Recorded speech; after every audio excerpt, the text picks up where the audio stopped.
Now, back to an earlier conversation, how much of this, or can you divide, how much of this is gendered, how much is racial, how much is professional, and the styles you employ?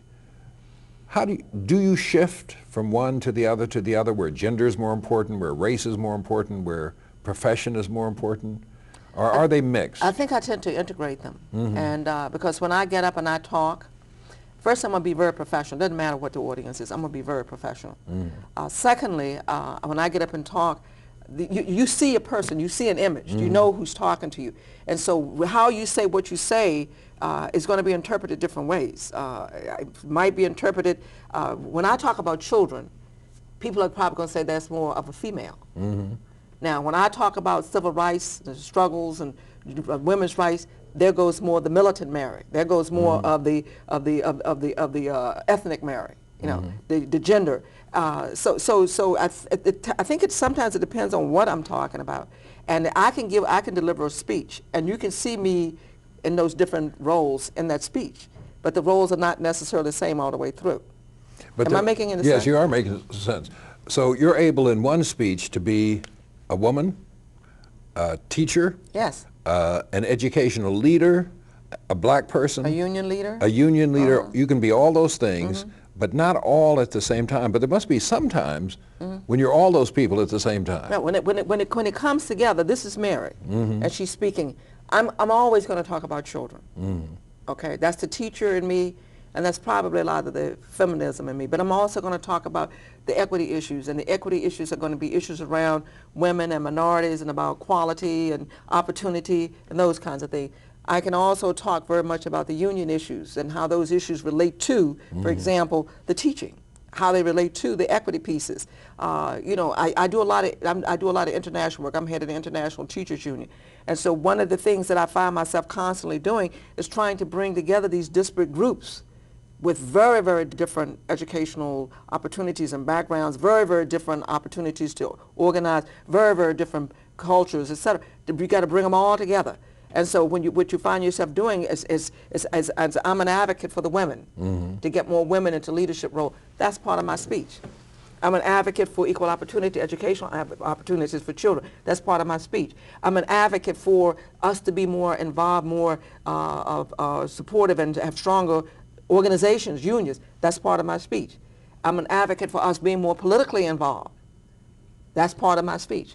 So all of those things come together, and what you're looking at is when you look at Mary, you're looking at Mary with all these different pieces there, and I think they fit together. Aren't there times when people say, gee, she's just a little too black for me? Yes. And other people say, you know, I don't think she's black enough. Yes. So what do you say to people who say either one of those things? Or you're just an old union leader. No, we want a teacher. What I generally do is not say probably a whole lot of anything, but try to use my actions to speak for me, and it hurts. I'm going to be very honest with you. It hurts when people either say directly to you or they intimate or whatever that she's not black enough, or she's not union enough, or she's not professional, and it hurts. Like it's like, now what else do I need to do?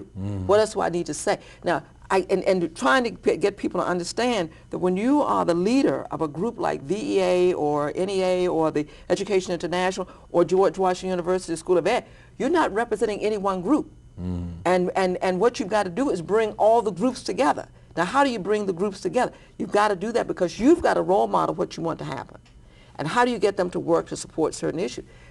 But does it happen? Yes. You're too union. I give you a classic example. The colleges and universities are now dealing with unionizing TAs, teaching assistants. Right. I'm the only person in the room who has a union background. And so as they start talking, everybody's kind of watching me. And I'm feeling very uncomfortable because everybody's watching me. They don't know what I'm going to say. So I finally devised a strategy is I'm not going to say anything.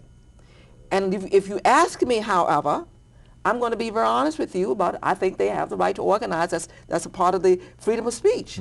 You know, but you feel very uncomfortable. Everybody's sitting there looking at you, and you feel guilty, even though you've done nothing wrong. Or you're sitting in the room and they start talking about ethnicity or race or things like that. And they look at you. And they all look at me, you know. And You're the so, you have to be the expert. yeah, so what I do is, you know, don't ask me a question unless you want to answer. And if you want to answer, you're going to get my answer. But isn't there an occasion where you say, don't ask me that question? Because just because of the way I look or who I am, ask Joe or Mary or Frank or Sue. I've done that. I said, it's a mood issue. Or, you know, if I'm not the token black, I'm not the token woman. You know, because up until this year, I was a token woman and the token minority. And so I'm going like, well, I'm not the only person who should answer this question. In reality, you ought to answer this question. I don't have a problem. You got the problem. How are you going to deal with this issue? But it makes you feel very uncomfortable that you're being put on the spot. And how do you dodge being put on the spot? On the one hand, you do represent black people. You do represent unionized professional workers. You do represent organized teachers. So I look to you to ask you questions about them. But how do you defer the question and say, listen, somebody else needs to answer that question? Can you always say it's your problem, not mine? No, I don't think you can. You are the expert in some ways. Well, and usually what I'll say is I will give you my opinion. My opinion does not necessarily mean that this is the opinion. And I'll give you an example. I was in a meeting about a month or so ago, and they started talking about discipline in the schools, and it very quickly shifted to teachers, and it shifted to the way teachers dress, and then it very quickly shifted to the union. So someone looked directly at me, well, what has the union done about the way teachers dress and how that relates to discipline? And I'm saying, well, I was very uncomfortable. I haven't been active in the union at the national level for 10 years. So why are you asking me that question? Somebody reached over and very calmly said, Mary, don't get upset. Because they could see me getting upset.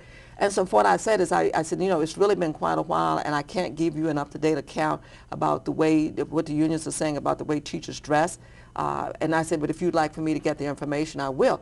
But if I had responded right away, it would have been a reaction to what they said and would probably have been very negative. Now, you become the head of the national organization to push passage of the ERA. Right. And of course, it never passes. Right.